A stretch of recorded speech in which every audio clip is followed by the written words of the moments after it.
Good evening, welcome to South Asia Newsline. I'm Uzma Jafri. Here are the top stories we are tracking for you on Friday, the 23rd of September.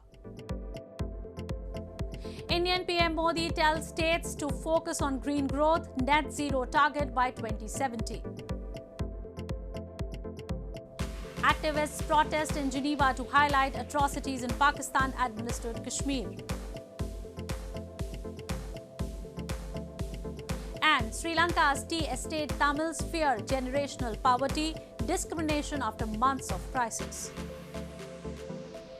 And now for all the details. Indian Prime Minister Narendra Modi on Friday encouraged state governments and citizens to focus on green growth and green jobs to achieve the target of net zero carbon emission by 2070. Addressing the National Conference of Environment Ministers, he urged the officials to promote a circular economy to strengthen the solid waste management campaign. Indian Prime Minister Narendra Modi on Friday said that the focus of the country is on green growth and green jobs, as he underlined the significance of achieving the net zero target for the year 2070, while virtually addressing a conference of state environment ministers in western Gujarat state. The Prime Minister urged all environment ministers to promote a circular economy and said it will significantly strengthen the solid waste management campaign and to get free from the clutches of single-use plastic. He asked the states to own the measures like vehicle scrapping policy and biofuel measures like ethanol blending and strengthen them on the ground. अरे अभी हमारे पास करीब 5 दशक है, net zero का target रखा है। अब देश का फोकस ग्रीन ग्रोथ पर है, और जब ग्रीन ग्रोथ की बात करते हैं तो ग्रीन जॉब के लिए भी बहुत अवसर पैदा होते हैं। Giving examples of the International Solar Alliance Coalition for Disaster Resilient Infrastructure, PM Modi remarked that India is not just taking huge strides in the field of renewable energy, but also guiding other nations of the world. The two-day conference will focus on topics including combating climate change, forestry management, prevention and control of pollution. India has set a global example in the fight against plastic pollution with the ban on select single-use plastic items from July this year. Heavy rainfall disrupted traffic and inundated major highways in several cities across northern India, including in capital New Delhi on Friday. In Gurugram, a satellite city of New Delhi, authorities ordered schools to be shut and urged residents to work from home due to continual flooding caused by incessant rainfall. An incessant spell of rain drenched India's capital New Delhi for the third consecutive day on Friday, leading to waterlogging in several areas and affecting traffic movement on key roads across the city. Authorities in neighbouring Gurugram city ordered schools to be closed and urged residents to work from home due to continual flooding caused by the heavy rainfall. Pedestrians had to wade through knee-deep rainwater while the vehicles moved at a snail pace. The Indian Meteorological Department has issued a yellow alert cautioning people about more rain in the national capital region over the weekend. Gurgaon का तो बहुत बुरा हाल है, पानी पूरा हर जगह, हर गली, हर रास्ते, हाईवे का ये हाल है, तो गली का तो पता ही होगा सर कैसा हाल होगा. Meanwhile, Yogi Adityanath, the Chief Minister of Uttar Pradesh state on Friday, conducted an aerial survey of the flood-affected districts and directed concerned officials to expedite relief operations. In news from Pakistan, Pakistan's former Prime Minister and opposition PTI party chief Imran Khan has apologized in the court in a contempt case and has assured that he won't hurt the dignity of the judiciary. The charges were related to a speech by Khan in which he allegedly threatened police and a female judge last month after one of his close aides was denied bail in a sedition case. Pakistan's former Prime Minister and opposition PTI party chief Imran Khan on Thursday apologized in a contempt of court case and promised not to hurt the dignity of the judiciary, a concession that could avoid his disqualification from politics.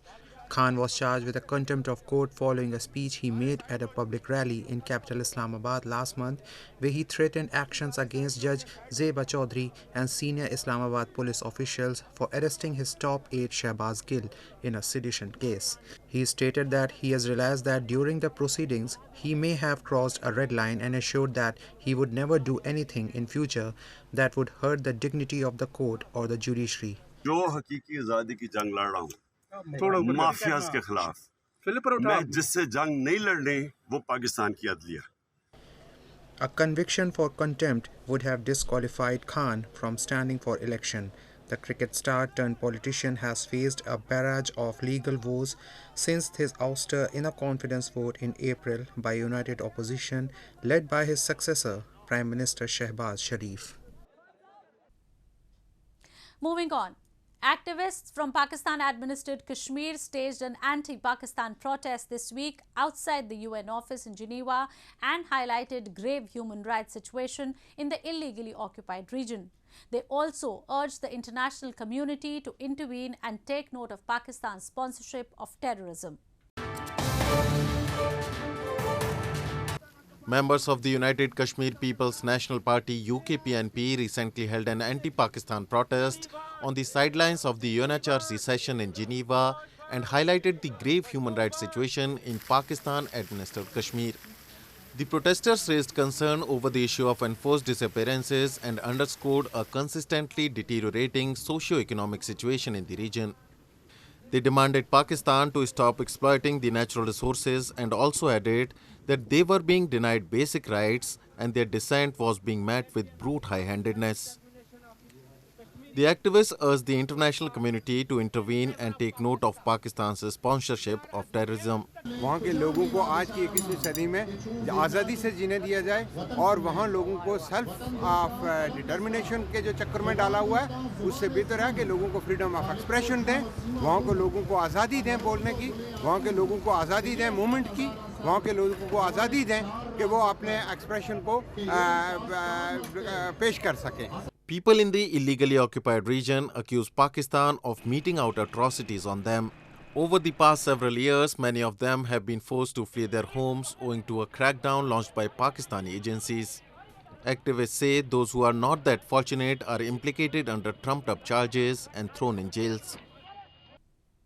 The US-Europe group on Afghanistan on Thursday released a joint communique in which they said the presence of al-Qaeda leader Ayman al-Zawahiri, who was recently killed in a US strike in Kabul, showed the Taliban was not keeping its counter-terrorism commitments.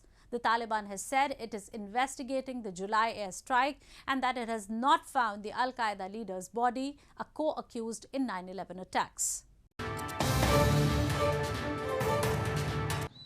Several Western countries have expressed grave concern about the presence and operations of extremist groups in Afghanistan and said the Taliban were not meeting their counter-terrorism commitments. Special envoys and representatives for Afghanistan of the European Union, France, Germany, Italy, Norway, the United Kingdom and the United States met last week and released a joint communique on Thursday in which they said the presence of al-Qaeda leader Ayman al-Zawahiri, who was recently killed in a US strike in Kabul, showed the Taliban was not keeping its commitment. The Taliban has said it is investigating the July airstrike and that it has not found the al-Qaeda leader's body, a co-accused in the 9/11 attacks. The Islamic Emirate of Afghanistan, the name the Taliban give their government, says it has improved security in the country since taking power around a year ago. But there have also been several blasts in recent months, some of them targeting busy mosques during prayers. The United Nations have raised concerns about the growing number of attacks and some blasts have also been claimed by a local branch of the Islamic State militant group. Tea estate workers in Sri Lanka of Indian Tamil descent are facing a hard time due to generational poverty, while the country grapples with its worst economic crisis in decades. They continue to have their race recorded as Indian Tamil, a move that some of them say compounds their economic hardship as it is harder to get jobs. with cold air nipping at her fingers on the Norwood tea estate in Sri Lanka's central province. 38-year-old Amasi Geetha and almost 100 tea pickers like her work razor-focused on the task at hand, picking enough tea leaves to secure their daily wages amid the country's worst economic crisis. The vast majority of these workers are descended from Tamil indentured labourers who were shipped by the British from India during colonial times and continue to have their race recorded as Indian Tamil, a move that some of them say compounds their economic hardship as it is harder to get jobs. Rampant inflation has caused food prices to rise by 93.7%. However, the basic pay rate for tea workers has remained the same at about $2.79 for 40 pounds of tea leaves. பொருளாதார பிரச்சனையால என்னோட பிள்ளைங்கள் படிப்பு நிலவரங்கள் ரொம்ப பாதிக்கப்பட்டிருக்கு. மற்றபடி பொருளாதார வீட்டு செலவு சாமானத்துக்காக சாப்பிட அப்படியே நிறைய கஷ்டத்தில் அதனால இங்கே வேலையும் ஒழுங்கான வேலைகள் இல்லாத ஒரு காரணத்தினால பிள்ளைங்களை படிக்க வைக்க சிரமத்தில் இருக்கும். அது மாதிரி பல பிரச்சனைகள் இருக்குது. இனி கடன்கள் வாங்கிக்கிட்டு அப்படி இப்படி பல பிரச்சனைகளில் விழுந்து வாரோம். நிறைய கஷ்டப்பட்டுக்கிட்டு சின்ன 3 வயசு குழந்தைகள் இருக்குது. Poverty is not new to Sri Lanka's tea estate workers, but the economic crisis and its impacts on food and education make them fear there will be no way out of their situation, with future generations forced to continue living in the never-ending cycle of hardship. எங்கிட்ட அம்மாவுக்கு சுகம் இல்லை, வருமானம் குறைவு, அம்மாவுக்கு சம்பளமும் இல்லை இருக்காது ஒரு சில நேரத்தில். அப்பாவும் சில நேரத்தில் தான் காசு அனுப்புவார், இல்லாட்டி காசு அனுப்ப மாட்டார். அதனால் அது சாமா விலை வேற கோடி, அதனால நான் இருந்துட்டேன், இல்லைன்னா நான் ஸ்கூல் போயிருப்பேன். Sri Lanka's financial crisis is the result of the economic mismanagement in the coronavirus pandemic, which destroyed its tourism sector, a key revenue earner.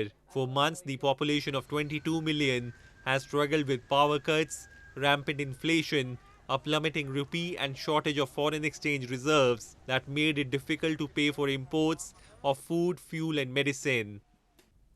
Tibetan spiritual leader, the Dalai Lama, slammed China on Thursday, stating that he would prefer to die in a free democracy of India rather than amid artificial Chinese officials. The spiritual leader made the remarks while addressing a 2-day dialogue with youth leaders at his residence in India's northern Himachal Pradesh state. Tibetan spiritual leader, the Dalai Lama, said on Thursday that he would prefer to die in India as he held a dialogue with the youth leaders of the United States Institute of Peace USIP in India's northern Dharamsala. Dalai Lama annually interacts with 28 USIP youth leaders who hail from conflicted homelands and encourages them to establish peace and stability there. Earlier in March 2019, he said it was possible that once he dies, his incarnation could be found in India, where he has lived in exile for 60 years, and warned that any other successor named by China would not be respected. I told the former Indian Prime Minister Manmohan Singh, I told him, of course, I will live another 15-20 years, there's no question. But at the time when I dying, I prefer in India.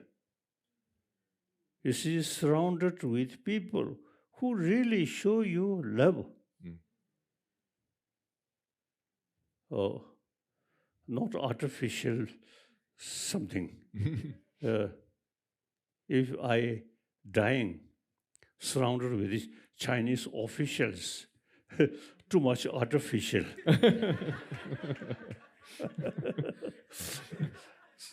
So I much prefer dying this country free, democracy, open. The Dalai Lama has long been at loggerheads over Tibet with China, which brands him reactionary and separatist.